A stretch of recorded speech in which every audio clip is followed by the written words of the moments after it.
Hi everyone, welcome on board to PĽ.tv, where you get the reliable news that is tailored for you, and of course where you can actually comment and interact. And SARS and police brutality is gathering a lot of move and push as the daughter of Buhari, the president of Nigeria, and the daughter of the vice president of Nigeria joined the protest. But of course, they are not going to come outside anyway. They did this using their social media handle, which is also a way for everyone to voice their opinion, their thoughts, and what they stand for. I think they realize that this is getting to a point whereby if they do not, a lot might happen, and they might be kicked out and berated. People might come hard at them.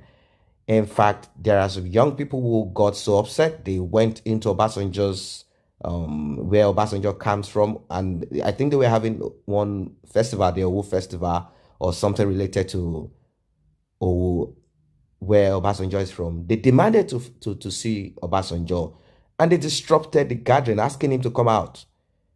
This is getting, to another level. Not so long ago, convener of revolutionary protest, Omoyele Sowore, called for a protest. But it seems as if people did not have any reason to want to join Omoyele Sowore's protest because it was his own protest. It was what was inside of him at that time that was pushing him, kind of boiling inside of him. It was his own protest. It was his own dream, not because people weren't experiencing all what Omoyele Sowore presented out there or said about this regime, previous regime, and all the problems happening in Nigeria. But it seems as if people weren't woke. But somehow, this SARS of a thing created a kind of harmony amongst the people. And with this, it's like they have a common ground, common struggle. And everyone, artists, musicians, laymen, women, men, husband, wife, everyone is out there. And I think that's the reason why the daughter, Zara Buhari, Kiki Osinbajo, would join the protest and police brutality. Now, one of the major problems Nigerian youths were battling with is the issue of SARS. I'm not telling you we do not have criminal elements in our society. We do have criminal elements in our society. Many of them are involved in fraud. Some of them are your presidents. Some of them are your governors, ex-presidents, senators, legislators. They are criminals. But it seems there is this glorified criminal. They say they loot, while they say you stole. They leave those ones to fly their private jet. They call themselves men of God.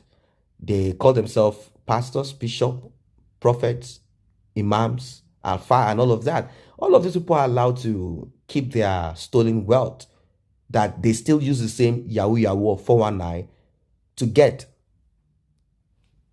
But the young people out there who have no other means of livelihood, the young people that education has been taken off from them, affordable education, quality education has been taken off them, the young people that are used during elections as political thugs, they expect them to stay calm. When the president was asked in the United Nations, what are the plans you have for your teeming youth, your youth? 70% of your populations are youth.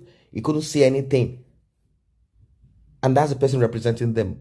I'm not telling you that crime is good, but I'm just telling you that there is always something that births another thing. You see? Well, this NSAS has gotten a lot of voices, including celebrities. The youth of the country have accused SARS of brutality as they raise different banners.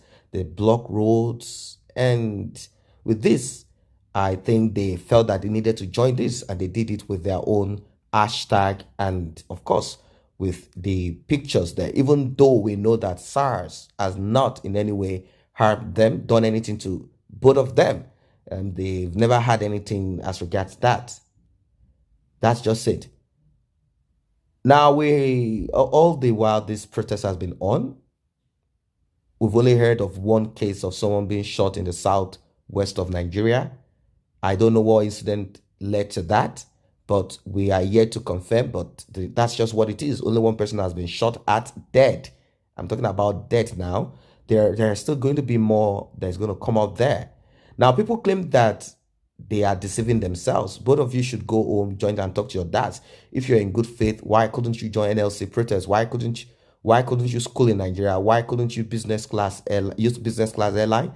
Why do you use business class? Okay, why do you use first class airline? Why couldn't you shop in Nigeria supermarket? Why couldn't you start like NEPA? All right. So I think this person is kind of relating to the common man pain.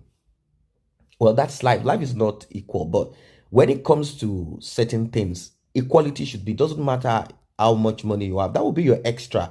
But politicians are not allowed to fly first class. That's the thing that a lot of people don't know. But that's what's happening in Nigeria. Politicians are not allowed to fly first class. You are not allowed to fly first class because they want to know how much you earn and how much you're going to pay for that. You're not going to use the nation's wealth and fly first class. No, none of those things. So that's it. I think it's not going to be easy. When you have your dad, just like every other person, you have your father. Children don't tell their father what to do. So we do not expect them. Talking to their dad is, well, not so bad, but you cannot tell your dad what to do. Do not forget that their father is no longer just an ordinary father anymore. You see, there's a difference between a layman father and their father has become so much powerful. Sometimes they don't see their father. Their father controls and commands a lot. You see, and their father has become wealthy as a result of the structure, the corrupt structure that is on ground. So you don't talk to your father anyhow. You just don't begin to tell your father this and that. It's not possible. When your father was broke and your father does not have it, that's the kind of system that we have, where elders, whatever they do, cannot be questioned. Where your pastor cannot be questioned. You say, leave him for God. Because they've brainwashed you. It's the same thing. You cannot talk. You cannot say that. This thing, I'm not kind of understanding these things. It's not in the right perspective. I think this is my own idea. I mean, talking politely, but still putting your point across. It's not possible. You can't. They will tell you they're going to lay a curse on you. And the reality is, if they lay a curse on you, it doesn't matter if you are saying the right thing. It will come on you because spiritually they have the authority for that. So that has been a problem. That's been a huge problem for a lot of people to kind of cope with. So about talking to their dad, they can only say one or two things. They can't. Even the wife of Buhari, did you hear what he said? He said his wife belonged to the room and the other room, or the kitchen and the other room. So it tells you how people perceive certain things, not to talk of children. So, well, it's a step anyway. It's a step anyway. Everyone grew up differently, so we cannot begin to push on people certain things. There are people who are out there who are not experiencing certain things and may not be able to relate to some things. Sometimes it takes experience for you to be able. It's like someone whose family, who has a family member that was shot by SARS, or someone who has experienced police brutality, being slapped in your eyes, in your face, guns being pointed at you. You receive the scare of your life, or even being shot at directly, not because you said anything, but because the police officer felt that you were rude and it shoots at you. Where does that happen? So if you've experienced that, then you will know what all of these things is all about. But, well, they've decided to put out their own voice too, using their social media handle. What do you think about this? Do you think they should do more? And from the look of things, this NSAS protest, with all of this agitation to break and many other things, I think is what will birth and bring about that thing that people think will not happen, the total break of Nigeria. I say a very big thank you to those who have taken time to subscribe to this channel. And if you're yet to subscribe, kindly tap on that subscription button and also the red bell icon so you will be notified whenever videos such as this are uploaded.